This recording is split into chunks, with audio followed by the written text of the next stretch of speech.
অবশ্যই এখন পাওয়ার আছে, এখন যার যার জোর সে কিন্তু তখন খাটায় নাই। কিন্তু এই খাটানোর পিছনে যে কত রকমের সমস্যা হয় সেটা কখনো বোঝে না। এমনকি নিজের জীবন পর্যন্ত তখন চলে যেতে পারে। যাই হোক, অনেক কিছু আপনাদেরকে বললাম। তো এখন আপনাদের সাথে এমন একটি কথা শেয়ার করব যে আসলে না বললেও আমি নিজেকে কন্ট্রোল করতে পারছি না। তো অবশ্যই শেষমেশ ভাবলাম যে না, আপনাদেরকে বলি, বললে অবশ্যই মনটা ভালো থাকবে। তাই বলা দরকার অবশ্য। আসলে মা-বাবার অবাধ্য হয়ে বিয়ে-শাদী করে আসলে জীবনটাকে তেজপাতার মতন মনে হয়। কারণ জীবন মানেই সংগ্রাম। সেই সংগ্রামে কেউ জিতে আর কেউ ঠকে। প্রায় ১.৫-২ বছর সম্পর্ক করে যদি সঠিক জীবনসঙ্গী নির্বাচন না করা যায়, এবং এর থেকে কষ্টের আর কিছুই থাকে না কিন্তু। তাই বলছি, এরকম জানি কোনো ছেলেমেয়ের কপালে না হয়। কারণ এই সম্পর্কটা এমন যে মৃত্যুর আগ পর্যন্ত এর স্বাদ প্রত্যেকটা অঙ্গ-প্রত্যঙ্গে কিন্তু জড়ানো থাকে। এই সম্পর্কে বেড়াজালে যদি কোনোরকম ঘুণে ধরে, তো এই একটা মেয়ের জীবন যে কতটা কষ্টের হয় তা এই পর্যায়ে না আসলে কোনো মেয়ের পক্ষে বলাই কষ্টকর।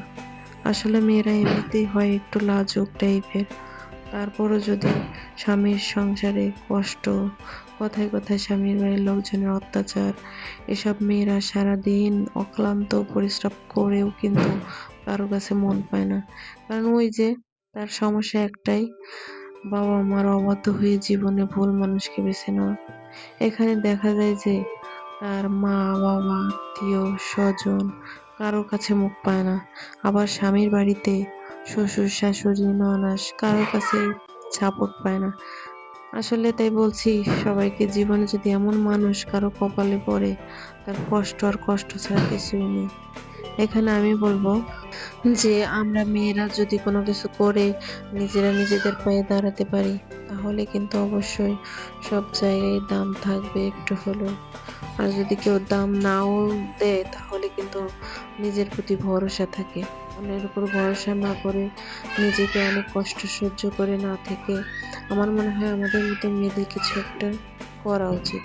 অনেক আশা নিয়ে এই ইউটিউব চ্যানেলে এসেছি। জানি না সফলতা পাবো কিনা। তবে আমার বিশ্বাস, আমার অনলাইন জগতের বন্ধুরা যদি আমার পাশে থাকে, আল্লাহ যদি সহায় হন, অবশ্যই জীবন অন্ধকার জগৎ থেকে আলোর মুখটা দেখবো। সবাই ভালো থেকো। আর আমার ভিডিওটা ভালো লাগলে অবশ্যই লাইক, শেয়ার, সাবস্ক্রাইব করে দিও। ধন্যবাদ সবাইকে।